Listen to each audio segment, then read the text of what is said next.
Я приветствую в Минской студии «Радио Свобода» второго президента независимого Кыргызстана Курманбека Бакиева. Добрый день. Добрый день.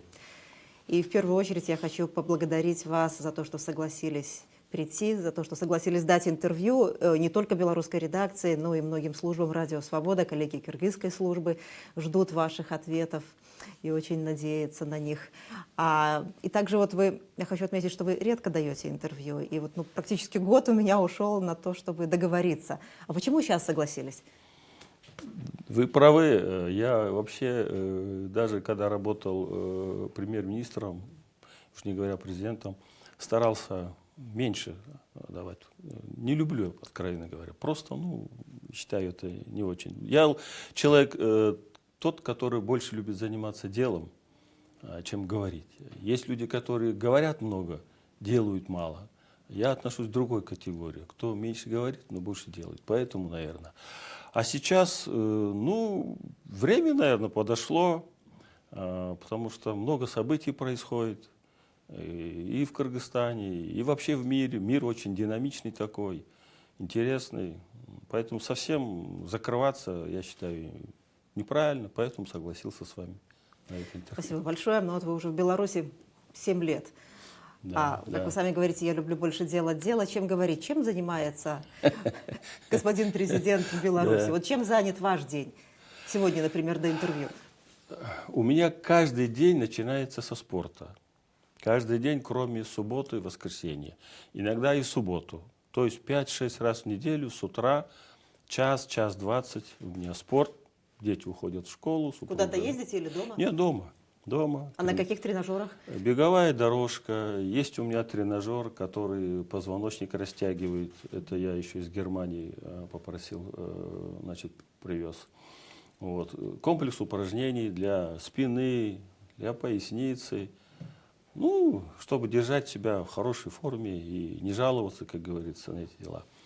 С утра всегда этим делом.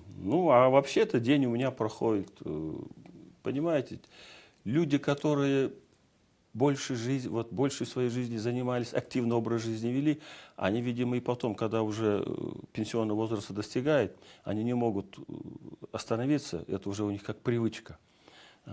Например, занятия с детьми, занятия с внуками.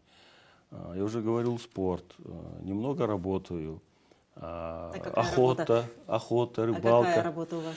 Работа такая, я бы не стал сейчас комментировать. Почему? Потому что не хочу превращать это в какую-то политическую историю, вокруг которой начнутся разные сплетни, слухи. Скрывать-то мне, в общем-то, нечего. Я думаю, что эта работа такая в качестве консультанта, используют меня здесь, мои партнеры бывшие где-то там. Вот такая работа. Поэтому я не сильно загружен работой, больше занимаюсь детьми, внуками, собой. Раньше некогда было, сейчас занимаюсь собой. А кто с вами сейчас, с вашей семьи? Чем занята ваша жена, ваши дети, сколько им уже лет? Старшие, вы в курсе, они уже давно, у них уже по двое, по трое детей, а младшая у меня в 10 классе учится, дочь здесь в гимназии, младший сын в 6 классе. Учатся они очень хорошо, отлично, я бы даже сказал. К примеру, к слову будет сказано, дочка старшая, 10-классница, недавно была олимпиада по английскому. Она заняла 1-е место в районе и 2-е место в республике на английском. Она очень, и он, и сын, кстати говоря, особенно дочь, 3 языка, английский, русский, белорусскую мову, самые высокие оценки, 9-10. Я горжусь, что они у меня так учатся хорошо, и поведение, надо сказать, неплохое. Жена работает, то есть они в 8 утра уже дома никого нет. Расскажите про работу жены, пожалуйста. Она работает в гостинице «Минск» директором. Раньше она работала в гостинице на Замковой директором 2 года. До этого, когда жили в Кыргызстане, она вообще банковский работник. Она начинала экономистом, в различных банках работала. То есть она неплохо знает финансы, неплохо знает банковский сектор, , 、 , 、 , 、, 、, 、, , 、, , 、, , , , 、, , , , , , , , , , , , , , , , , , , , , , , , , , , , , , , , , , , , неплохо ориентируется в рыночных экономике. И гостиничный и ресторанный бизнес, вот, ну, это уже не бизнес, это госструктура у нее достаточно успешно идет, дай бог не сглазить. Так это даже, может, она кормилец семьи сейчас получается? Ну, я это не отрицаю. Я ей говорю, что на зарплату, говорю, твою, да, Комаровка несколько раз, Корона несколько раз, то есть продукты полностью с ее карточки. Это так на самом деле. А скажите, пожалуйста, а друзья у вас в Беларуси появились? Я же человек, Близкие. я человек вообще-то общительный. Конечно, 6-7 лет жить и как не заводить друзей. Есть у меня друзья, друзья разного возраста, разных профессий, разного уровня. Интересные у меня друзья, и мне с ними интересно общаться. Я с удовольствием Имена общаюсь. не могли бы вы назвать? Имена не хотел бы называть, потому что, ну, опять-таки, эту политическую окраску сейчас скажут. Ясно. Ну, я не хочу сказать, что значит, с правительства там особо я ни с кем не дружу. Ну, Александр Григорьевич, это все знают, что, да, мы друзья. А остальные, ну, разные люди, разные уровни. Есть из бизнес-структур, есть госструктур, есть просто егеря, охотники, повара. Вот такой, разные люди, совершенно разных сфер деятельности, будем так говорить. Вы только что сказали, что вы друзья с президентом Беларуси. Несколько лет назад я записывала интервью с первым президентом Кыргызстана Аскаром Акаевым в Москве. И он тогда говорил о том, что Москва, Россия – это его вторая родина. И когда он вынужден был уехать из страны, он сознательно выбрал Россию. И он тогда же сказал, я процитирую, что с его точки зрения и у вас, и у президента Беларуси схожие взгляды на власть, что вы с Александром Лукашенко люди близкие по духу, у вас одинаковые взгляды в политике и одинаковое отношение к власти. И поэтому, наверное, закономерно, что Курманбек Бакиев оказался именно в Беларуси. Вот так сказал Аскар Акаев.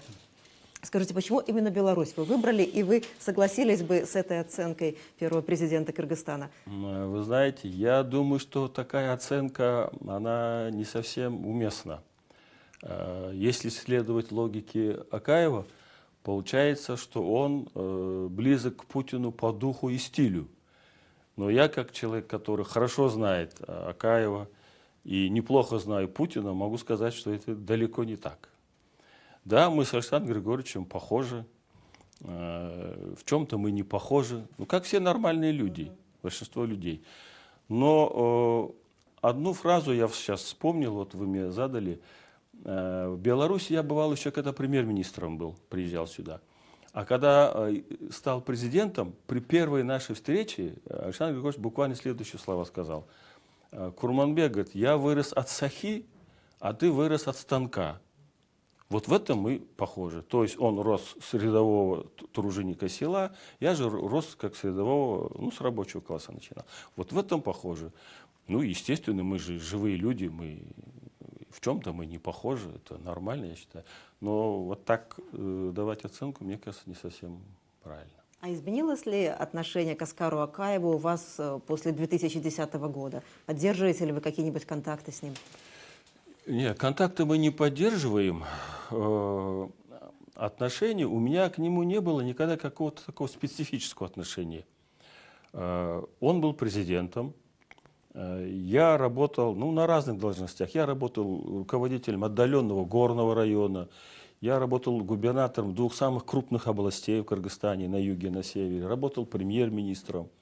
Дважды избирался в парламент. То есть у нас были рабочие отношения, нормальные рабочие отношения. Он президент, я подчиненный. И я никогда не считал его там врагом. Я в данном случае имела в виду то, что в результате тюльпановой революции он был вынужден покинуть страну, и вы также были вынуждены уже через некоторое время тоже покинуть страну при разных обстоятельствах, но тем не менее вот это тут похожий мотив есть. Да. Вот как к президенту-изгнаннику. У вас изменилось к нему отношение? Нет, вы понимаете, он 15 лет почти поработал. Я вам хочу сказать, много очень сделал для страны. То есть в переходе в рыночные условия, Кыргызстан один из немногих стран Центральной Азии, который перешел на свою национальную валюту, ввел и так далее, и так далее. Много демократических преобразований. Заслуга какая, его нельзя отрицать. Вот. Очень хорошие шли реформы, ну, хотя реформы всегда идут, безболезненно не проходят.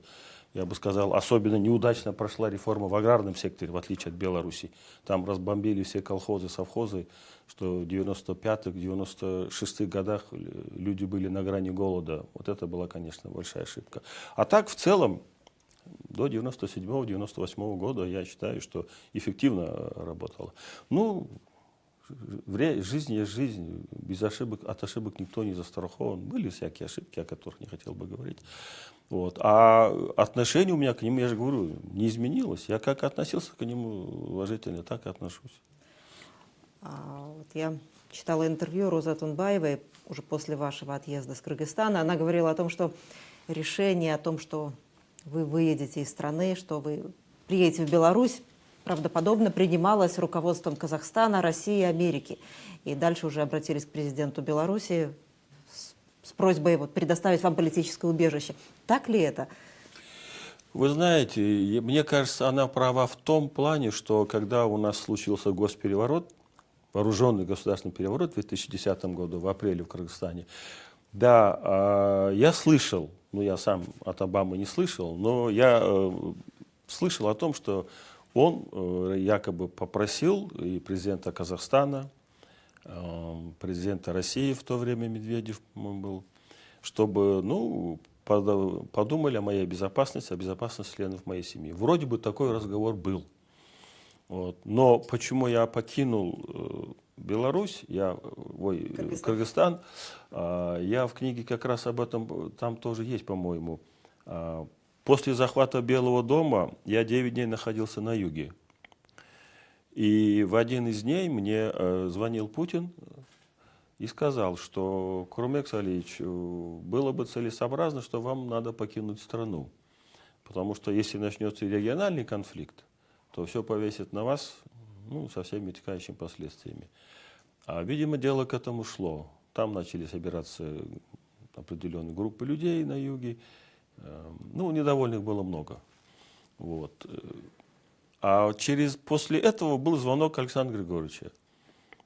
Он так еще в шутку, я эту голос его знаю, мне трубку дали, говорит, Лукашенко звонит. Я беру его буквально первые слова. Курманбек, ты еще живой? Я говорю, живой, слава Богу, говорю, Александр Григорьевич. Второй вопрос был у него. А ты комаров не сильно боишься? Я думаю, что он шутит? Мне тут не до шуток. Причем тут комары? И в какой ситуации я нахожусь? Я говорю, да нет, я же долго жил на Волге, говорю, в России, там комаров, слава Богу, тоже. Он потом говорит, а как ты смотришь, если я тебя заберу? Ну, я, в принципе говоря, сразу согласился. Потому что нет языкового барьера. Я говорю, в качестве премьер-министра приезжал в Белоруссию.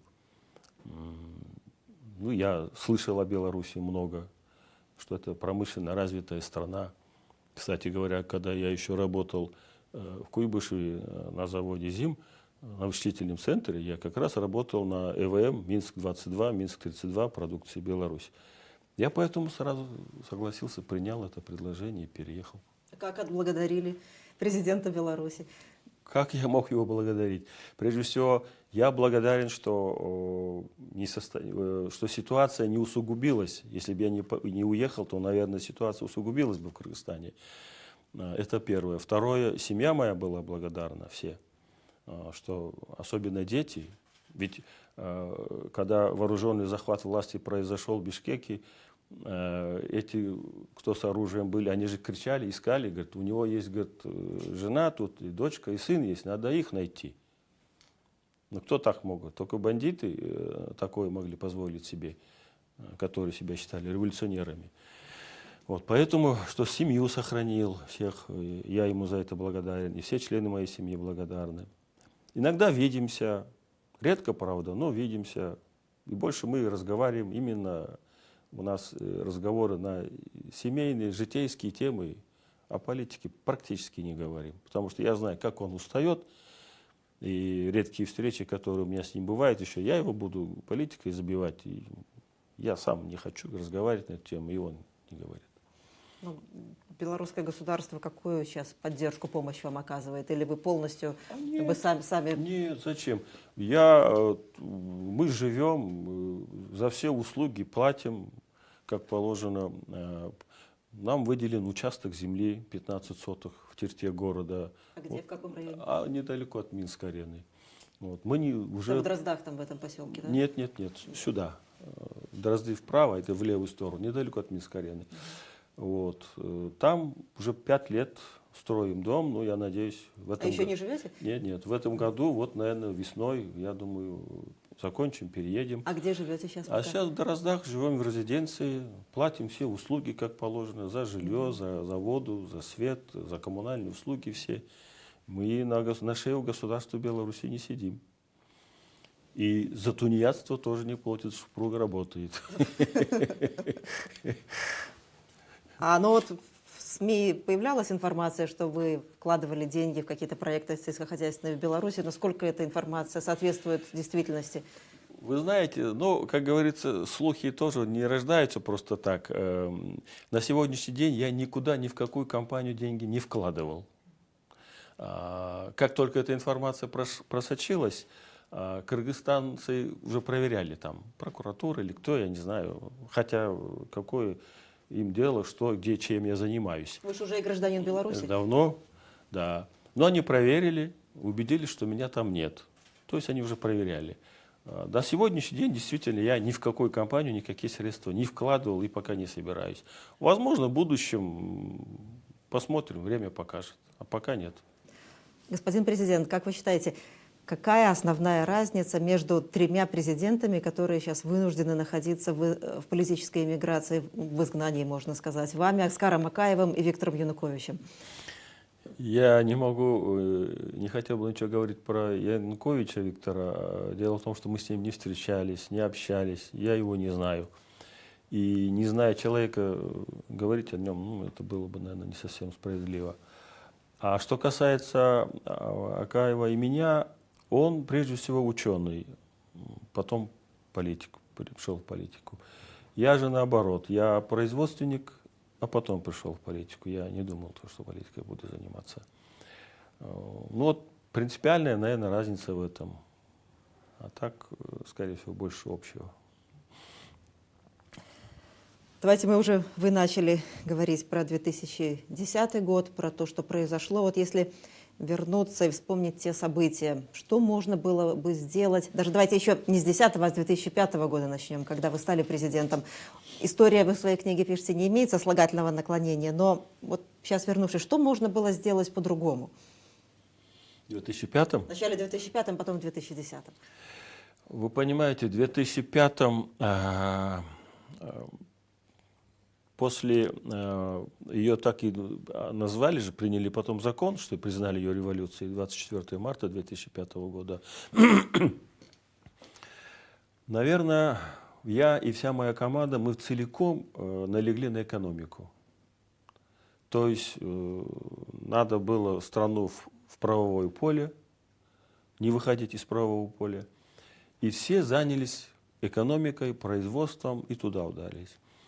Я, как президент и главнокомандующий, немножко упустил спецслужбы, правоохранительные органы. То есть мы занимались их материальным обеспечением, все как могли. Но больше внимания все-таки уделял я экономике и производству. Я не помню сейчас кому, но, по-моему, это государственные деятели, принадлежат такие слова, что страна, которая не имеет разведку, она слепа, а страна, которая не имеет контрразведку, она обречена. Это я убедился вот в 2010-м, в этом. То есть я Вы не имели, получается, контрразведки, да? То есть я бы немногое, наверное, изменил, немного. Но вот отношение мое было такое, раз есть соответствующие руководители в министерствах, там, службы безопасности, национальной безопасности, МВД, армия, должны заниматься своими делами, что я буду без конца там. Больше, мне, например, было больше по душе заниматься экономикой и производством, улучшать жизнь людей, нежели вот этой структурой. Вот это была С моей стороны, я считаю, что это была ошибка. О чем вы сожалеете, вот, если мы будем говорить о событиях 2010 года? Больше всего сожалеете? 2010 года? Понимаете, я сожалею о том, прежде всего, что мы не знали, что готовится вооруженный государственный переворот. Чтобы понять это, с 2005, когда только я стал президентом, и до 2007, кто-то из политиков у нас там посчитал, в Кыргызстане произошло больше 1500 митингов за 2 года. То есть мы не давали, там, не душили, не прессовали, пусть кричат там, выходят, кричали, ой, ну, столько митингов, сами понимаете. Вот. Больше занимались, еще раз хочу сказать, не обращали на них внимания. Вот. Больше занимались производством, экономикой.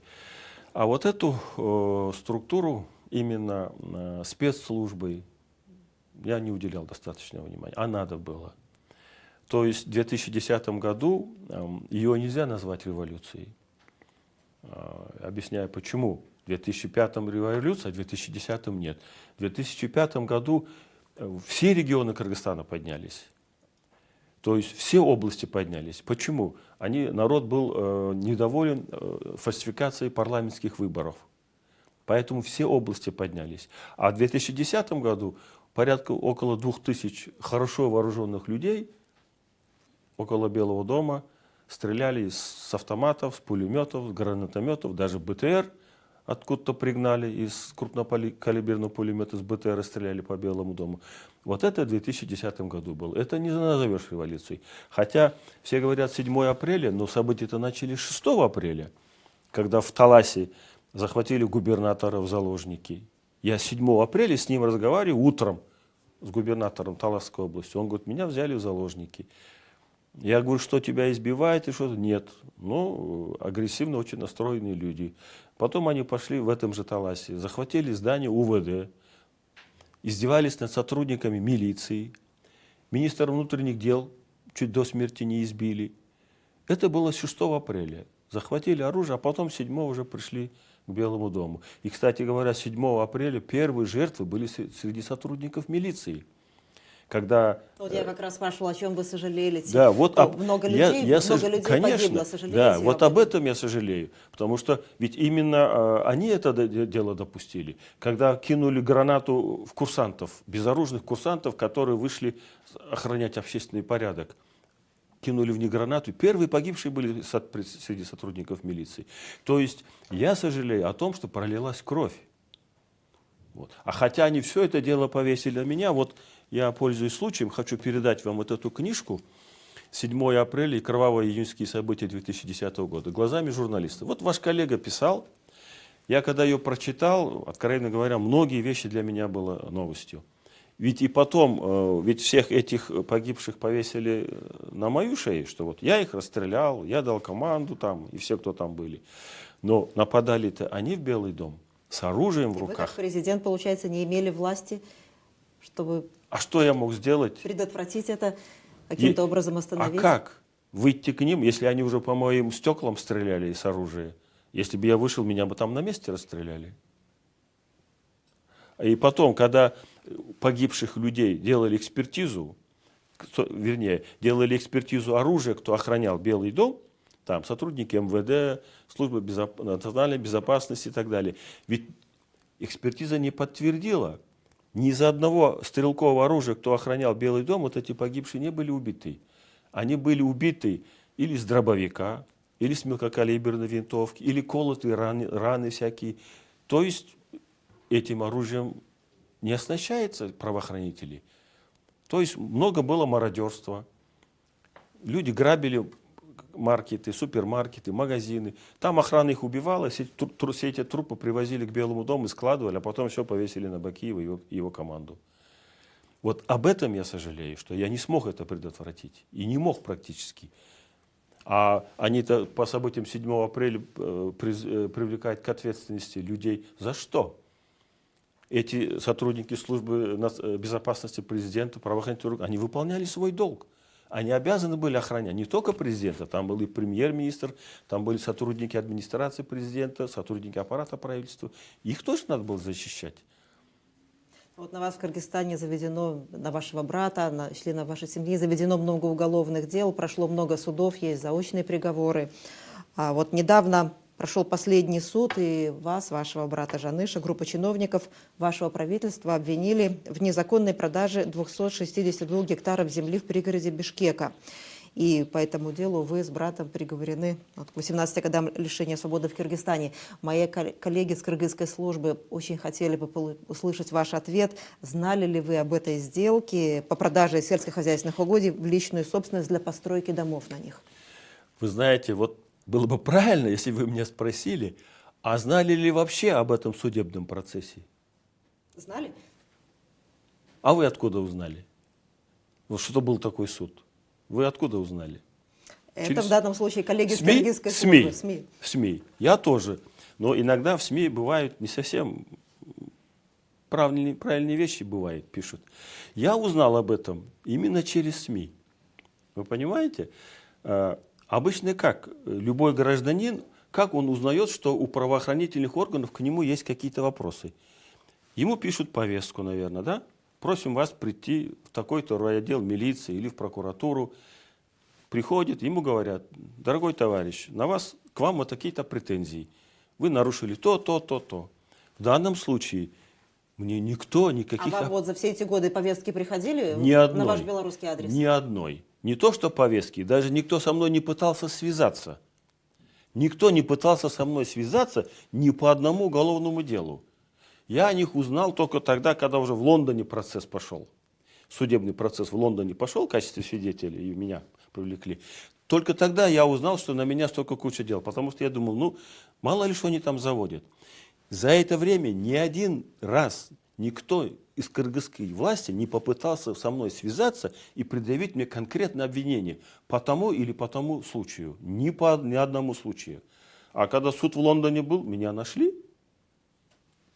Я ходил в суд, и сын мой ходил здесь старший. Мы дали объяснения свои, все вопросы были сняты.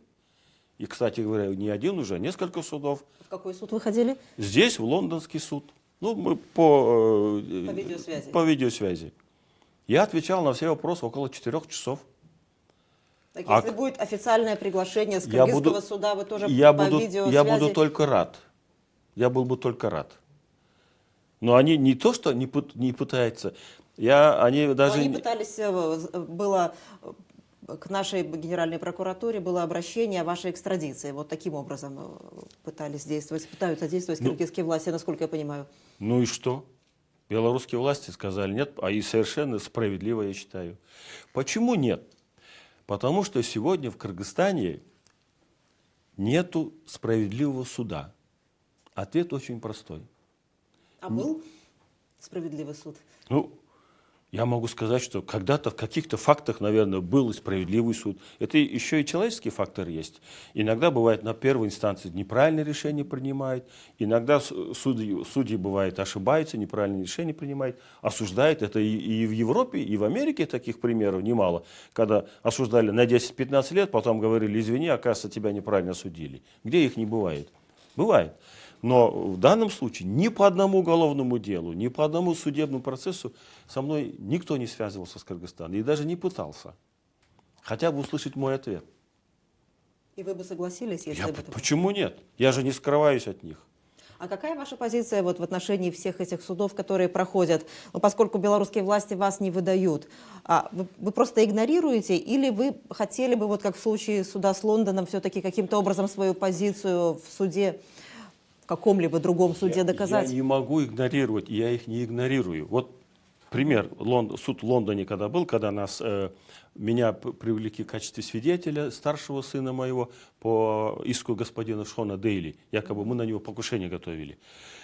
Это дело в кыргызском суде заочно приговорили меня. Меня, сына моего брата, да я даже не знаю, я не считаю, сколько дали, по каким делам, потому что это все из пальца высосаны дела. Меня, сына моего старшего, Максим, брата Джаныша, всех. Вы понимаете, в чем здесь трагедия, беда в чем? Они этот суд, кыргызы, осудили уголовным делом. С этими же судебным решением, с этими же людьми, с этими же доказательствами они не смогли доказать в гражданском деле в Лондоне. А, как известно, требования доказательств в гражданском процессе, они более низкие, чем в уголовном. Вот в уголовном они доказали якобы, что мы виноваты, а в гражданском в Лондоне не смогли доказать. С теми же людьми, с теми же документами. Почему?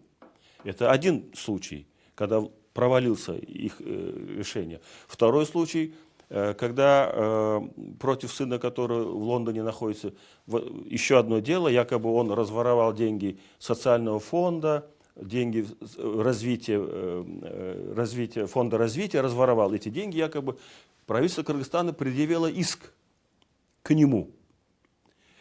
А потом, через некоторое время, когда дело стало доходить до суда, быстренько отозвали свой иск. Почему?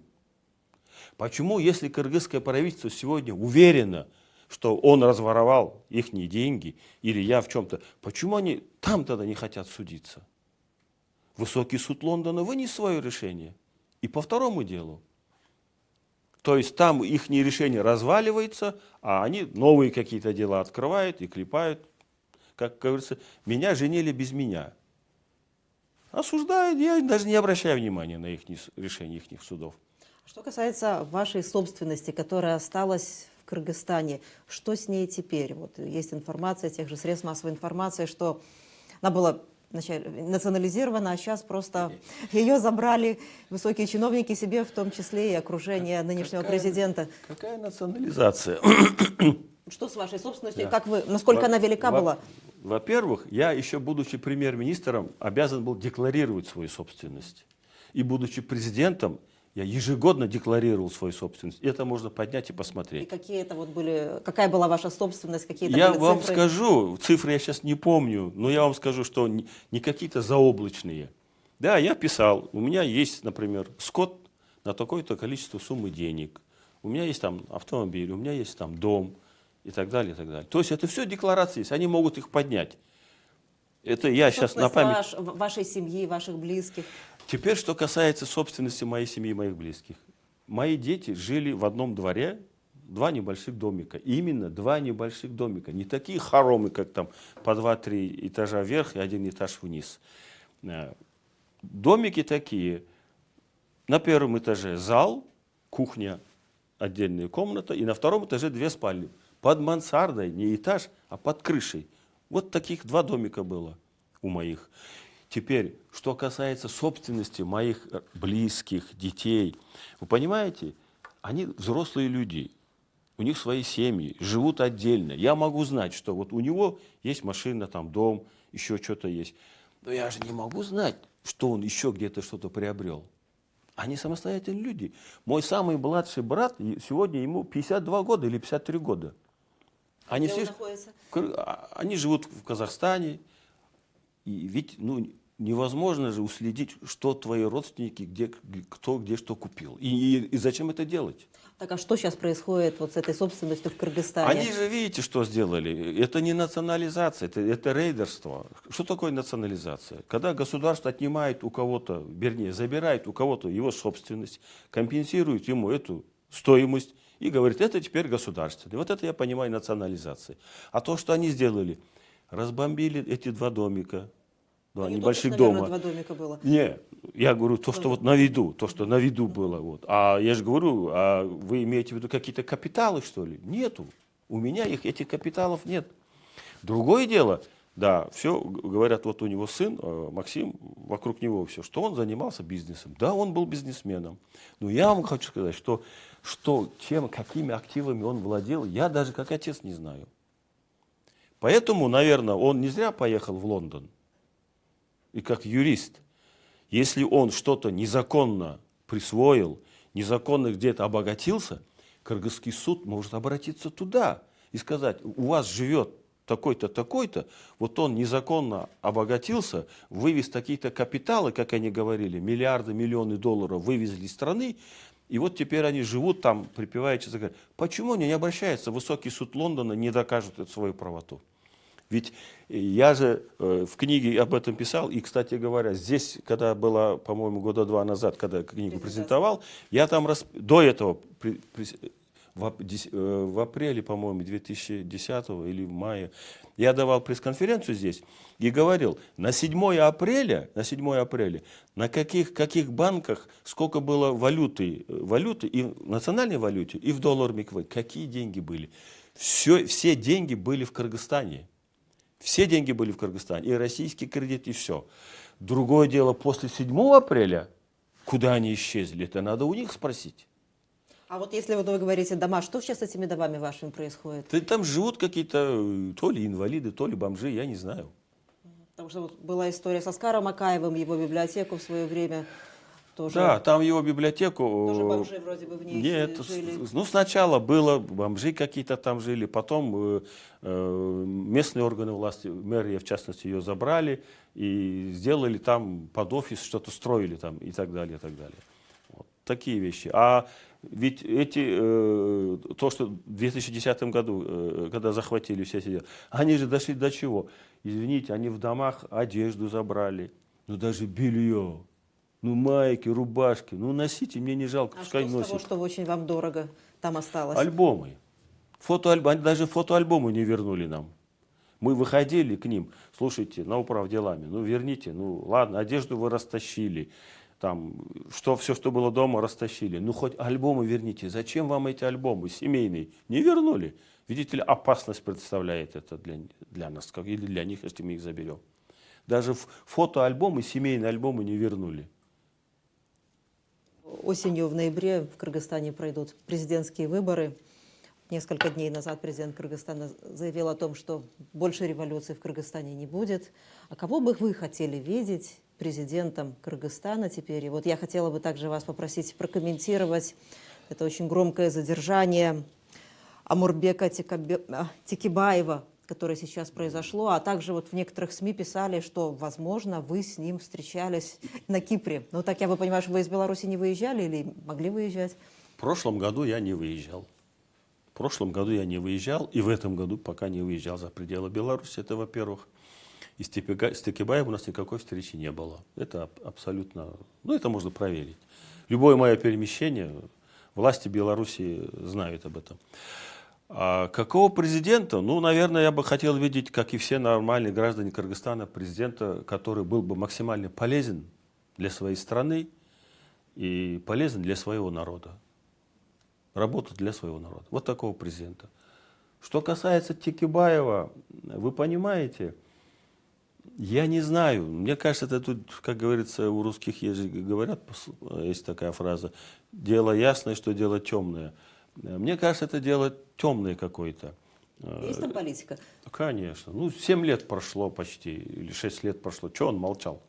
Во-первых, я не могу сказать, вот этот товарищ давал деньги, не давал. Кто это может? Он говорит, давал. Текебаев говорит, не давал. Но это ладно.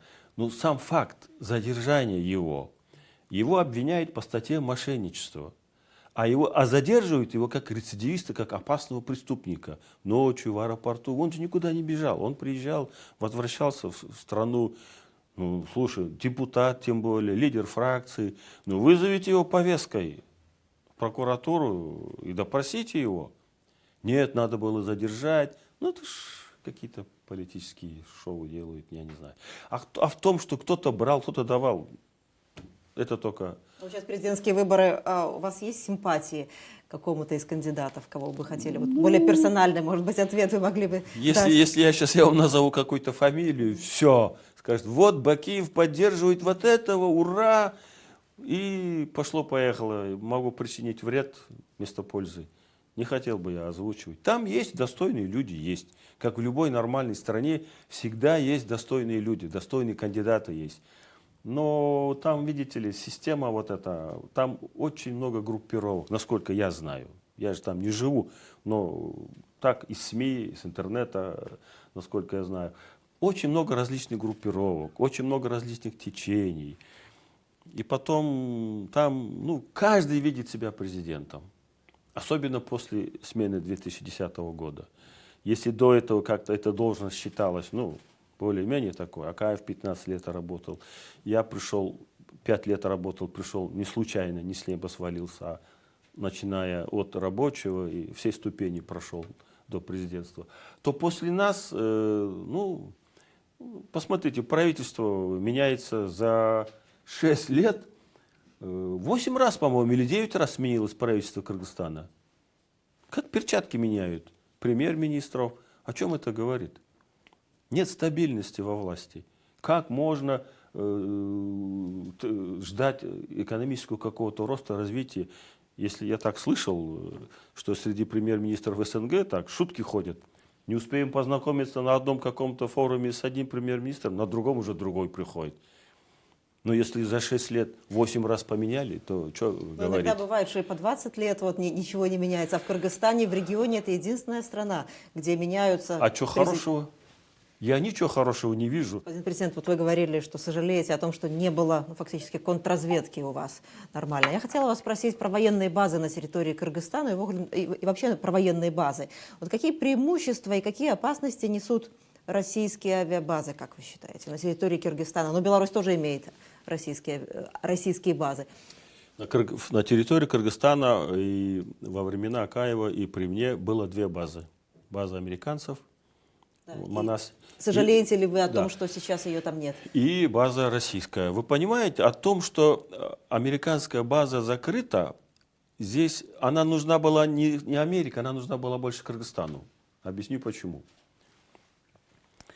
Когда находилась база США в Кыргызстане, там были и минусы, были и плюсы. Но минусов было, минусов было меньше, было больше плюсов. Проблемы какие были? Проблемы были в том, что военнослужащие США имели дипломатический статус, то есть у них был иммунитет. Если они совершали какие-то противоправные действия, их нельзя было привлечь к ответственности. С этим мы с 2007 года говорили, наконец. Короче говоря, кроме президента и госсекретарь, и сенаторы, со всеми я этот вопрос ставил, и мы в 2009 этот вопрос решили. То есть дипломатический статус у них убрали. Как база она перестала называться Центр транзитных перевозок. Ведь понимаете, когда талибы укрепились в Афганистане, они ведь пошли на Центральную Азию. И в 1999 году, когда пошли в Кыргызстан, в этих спецоперациях принимали участие мой старший сын, который занимался тогда в службе национальной безопасности подразделения «Альфа», мой брат Джаныш, который был замначальником УВД Орской области, он со спецназом тоже был там. Кстати говоря, оба имеют награды.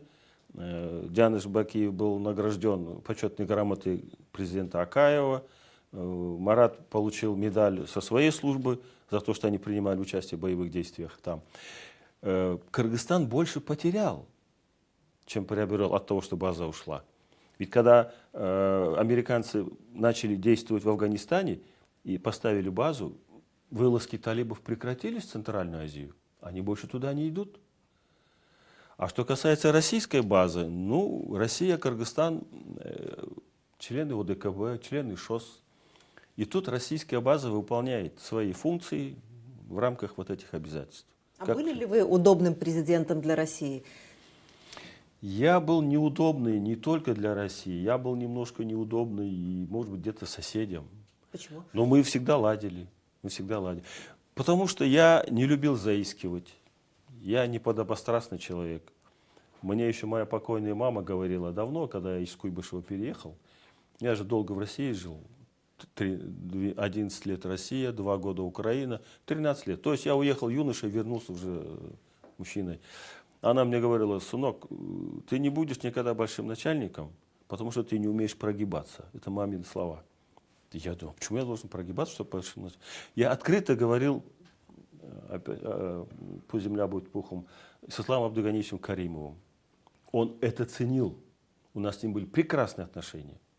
Я им открыто говорил, что я думаю по разным вопросам. Я открыто обсуждал эти вопросы с Назарбаевым. Я открыто говорил эти вопросы и Путину, и Медведеву. То есть я никогда... Да, Кыргызстан маленькая страна по сравнению с ними, но я никогда не вел себя подобострастно и никогда не заискивал ни перед одним из них. Я с уважением относился ко всем. И они ко мне с таким же уважением относились. Это я чувствовал. Скажите, пожалуйста, вы упомянули уже про вашего брата. А он тоже находится в Беларуси. Чем он занят сейчас? Ну, он то здесь, то в других местах. Он много перемещается. По Беларуси или может выезжать? Да, да. А вы говорили, что вот год назад вы не выезжали из Беларуси, 2 года назад не выезжали, а вот за все эти 7 лет вы находились только в Беларуси или все-таки удавалось? Вам еще надо рассказать, где я бывал, на каких курортах, где отдыхал, что ли? Это опять сейчас начну. Не Но будем. если это связано с вопросами безопасности, можете не отвечать. Конечно, это же не надо. Да, я выезжал. А чувствуете себя в безопасности в Беларуси? Абсолютно. Не только я, и все, кто приезжает в Беларусь, они все это говорят. Беларусь, во-первых, чисто, аккуратно, спокойно. Это чувствуется во всем. Маленький даже эпизод. Я иногда, когда по Минску езжу, ребятам говорю, А сами за рулем ездите? Нет, у меня водитель. Я говорю, слушай, говорю, пешеходы в Беларуси, говорю, избалованные. Вот он вступил на пешеходную дорожку, он даже не смотрит ни влево, ни вправо, смело, спокойно идет. В других странах СНГ я бы не советовал этого делать. Абсолютно уверены, что их не собьют. Абсолютно. Потому что закон работает в Беларуси, понимаете? Это очень хорошо. Люди относятся уважительно к закону. Они знают, что вот это нельзя делать. Если, например, в субботу-воскресенье, когда ремонт делают квартир, нельзя ремонтировать, чтобы соседей их не беспокоить, так это соблюдается. Если после 8 вечера говорят, сосед стучит, там ремонтом занимается, тут же приходит участковый, я знаю, говорит, ты что нарушаешь? То есть не заставишь. Люди уважают закон, соблюдают его, поэтому и порядок. Вы говорили про то, что ваши дети и белорусский язык хорошо знают. А вы сами разумеете белорусскую мову? Ці читаете, ці слухаете телебачення по-белорусски, коли бывает? Белорусскую мову я разумею 80%. Я очень люблю, по воскресеньям передают на песни, народные песни белорусы, белорусские народные песни, именно на белорусском языке. Вы знаете, я пришел к выводу, что я не пою, иногда там для себя могу, но белорусский язык очень певучий, красивый язык. Я удивляюсь, почему мало говорят в Минске на белорусском. Я когда выезжаю за пределы, я часто слышу, я прекрасно понимаю, мне не надо переводить. Вот. Говорить, конечно, я не пытаюсь.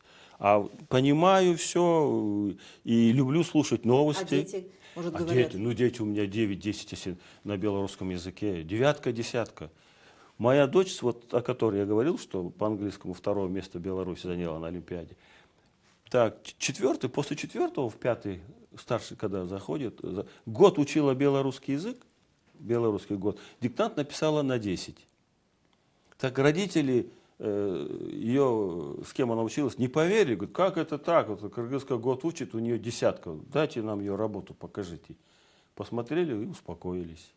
Способность у моих детей к языкам. Может, помните, какие книжки белорусские у ваших детей дома стоят? Книги Якуба Колоса там я видел у Лейлы. Она очень много читает, и английским, и на белорусском. Младший пока нет, но старший, да. Вот в вашей книге была фотография, которую очень много средств массовой информации перепечатали, когда вы на одном из саммитов СНГ, все президенты были в вышиванках таких ходили, да?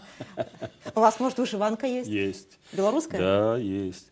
Мы тогда, кстати говоря, это было здесь, да, саммит был глав государств. Мы тогда, я, как президент Кыргызстана, и президент Таджикистана, вдвоем с Эмомали Рахмоном, мы одели и штаны, и рубаху, и подпоясались. А остальные главы государств все были в штанах, в своих брюках, а сверху была у них вышиванка. Вышиванка такая, как обычно. Здесь такой узор с так поясом. Это у вас та сохранилась или новую? Нет, еще другая. имеете? Мне подарили здесь. Подарили здесь, да? И одеваете иногда? Пока нет, но вот недавно подарили. Я думаю, летом. Но она великовата, что-то неудачно. Одену, конечно, летом она дышит хорошо. Почему нет? По саду походить. В Беларуси сейчас был конфликт, связанный с урочищем Куропаты, местом, где расстреливали во времена с 1937 по 1941 год. Этот конфликт широко сейчас освещается. Я не знаю, насколько вы глубоко знаете сущность этого конфликта, но я хотела бы узнать, как происходит увековечивание памяти жертв сталинских репрессий в Кыргызстане. Происходит это на государственном уровне.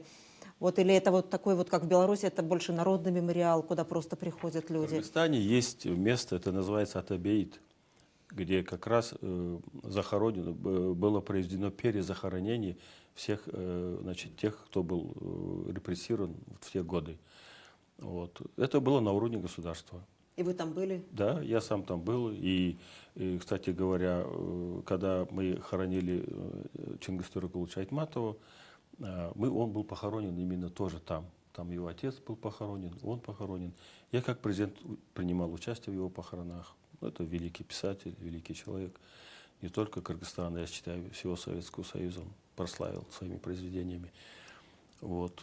Поэтому я считаю, что эту память, понимаете, она нужна сегодняшним людям. Она молодежи нужна. Ведь все сравнение познается. Надо помнить и знать, что было, в каких условиях жили наши деды, отцы, в каких условиях сегодня они живут, что было тогда, что сейчас. Это огромная разница. И я думаю, это нужно не столько старикам, хотя им это, наверное, приятно видеть, но это больше нужно молодежи, мне кажется. И надо это дело сохранять в памяти и преподавать в учебных заведениях, чтобы люди помнили, знали об этом. В Кыргызстане детям, студентам это часть истории Кыргызстана, вот эта часть... Я сейчас не знаю, какая программа, ну, за эти годы наверняка в ваше поменял. время? А в то время было. Это было, преподавание было, и отмечались эти даты, отмечались. Урочище Куропаты в Минске слышали Я вы? слышал, я проезжал, мне показывали, я бывал, ну, так, смотрел, интересовался, что это за место, как. Мне объясняли. Ну, больше я не могу сказать ничего. Вам сейчас 67 лет, это хороший возраст для политика. Да, я не чувствую, что мне 67. Это хороший возраст для политика. Я хотела спросить вас, вот есть ли у вас сейчас политические амбиции? Вот ваша книга, я ее, к сожалению, читала пока только в интернете, но надеюсь получить, все-таки иметь ее на руках в своей библиотеке. А ваша книга называется «Боль, любовь и надежда. Мой Кыргызстан». И вот мне кажется, что там такое ключевое слово «надежда». Вот на завершение нашего интервью. Есть у вас политические амбиции? И самое главное, хотела спросить, как вы считаете, вы вернетесь еще на родину? При каких условиях вы можете вернуться на родину? Эта книга не зря называется «Боль, любовь и надежда». Вы правы, человек живет надеждой. Но ключевое слово я бы здесь добавил «любовь и надежда». Моя самая большая любовь – это Кыргызстан. Что касается моих амбиций, если вы имеете в виду, что прийти во власть, в политику, нет, у меня таких амбиций нет, и не хочу. И у меня мыслей даже нет о возвращении в большую политику. Но я мог бы внести свой какой-то посильный вклад в развитие Кыргызстана. Я об этом думаю, мог бы. Хоть я и покинул Кыргызстан, но душой и сердцем я его не покидал. Чтобы говорить о моем возвращении туда, это может быть только произойти тогда, когда Кыргызстан перейдет в честное правовое поле. Если я буду уверен, что будет справедливый суд, я бы приехал и ответил бы на все вопросы. Я бы доказал полную свою невиновность по всем уголовным делам, которые на меня там понавешали. О каком можно говорить сегодня правовой поле Кыргызстана, если глава государства сегодня говорит, надо внести изменения в Конституцию, чтобы не признавать решение Комитета ООН по правам человека, вот, чтобы не признавать их решения, надо внести изменения в Конституцию из-за того, что 2-3 человека там судятся. Это что такое? Этим самым глава государства дает отмашку судам, прокурорам, следователям. Ребята, делайте, что хотите. То есть он сам открывает дорогу беззаконию. Этого нельзя делать. Поэтому я считаю, что это большая ошибка. И мы сейчас готовим документы именно в Комитет по правам человека. Вот. Я думаю, скоро услышите, наверное, подадим туда всех, кто был вот так вот заочно осужден, как я, мои братья, дети, без всякого суда, без всякого следствия. Никому ни одного вопроса не задают и заочно судят. Ну, так можно, извините. О каком правосудии можно говорить? И все-таки еще один вопрос вам хотела задать. Как вы считаете, что сейчас угрожает и угрожает ли независимости Кыргызстана и независимости Беларуси? И если такая угроза есть, с какой стороны она может прийти? Вы знаете, эта угроза есть не только Кыргызстану и Беларуси. Эта угроза существует для всех малых государств. Для всех. Большие игроки хотят влиять на малые страны. И делают это они в угоду своих интересов, но не на благо этих малых государств. Поэтому эта угроза есть. Но большой игрок, его же, наверное, назвать можно. А он не один, их много. Их много. Те же у нас 3 государства, таких, кто имеет ядерную дубинку, все об этом знают. Китай, Россия, Соединенные Штаты. Ну и другие уже страны имеют ядерное оружие и так далее, и так далее. Кто-то активно вмешивается, кто-то пассивно, кто-то экономически, кто-то военно. Ну, что вам рассказывать? Вы же профессионалы своего дела, вы прекрасно знаете, о чем идет речь. Вот. Поэтому еще, по-моему, Уильям Шекспир говорил, что рыбы в море поступают так же, как и люди на земле. Большие поедают малых. С тех пор в человеческой натуре ничего не изменилось. Меняются технологии, меняются подходы, а принципы остались. Сильные мира все равно влияют и будут влиять. Что для маленьких государств, таких как Кыргызстан, как Беларусь, что они могут в этой ситуации сделать, чтобы сохранить эту независимость? Сохранить свою независимость очень непросто. Это очень сложная, кропотливая работа. Прежде всего, надо развивать экономику. Если экономика этой страны слабая, и она зависима, что бы ни было, ты будешь смотреть и думать, и он будет тебе говорить, ты делай вот это, или давай заходи туда, входи сюда. Не будешь делать, значит, будешь страдать. А раз ты не будешь выполнять, будет страдать твой народ. Поэтому руководителям малых государств очень непросто сегодня в этом мире. Поэтому не зря создаются все эти объединения, такие как Евросоюз и так далее, чтобы как-то хоть обезопасить влияние больших игроков на малые государства. Поэтому им очень непросто. Очень непросто. Господин президент, спасибо вам большое за интервью. Вам спасибо, что дали возможность мне тоже немного выговориться. Давно не общался с вашими коллегами. Спасибо.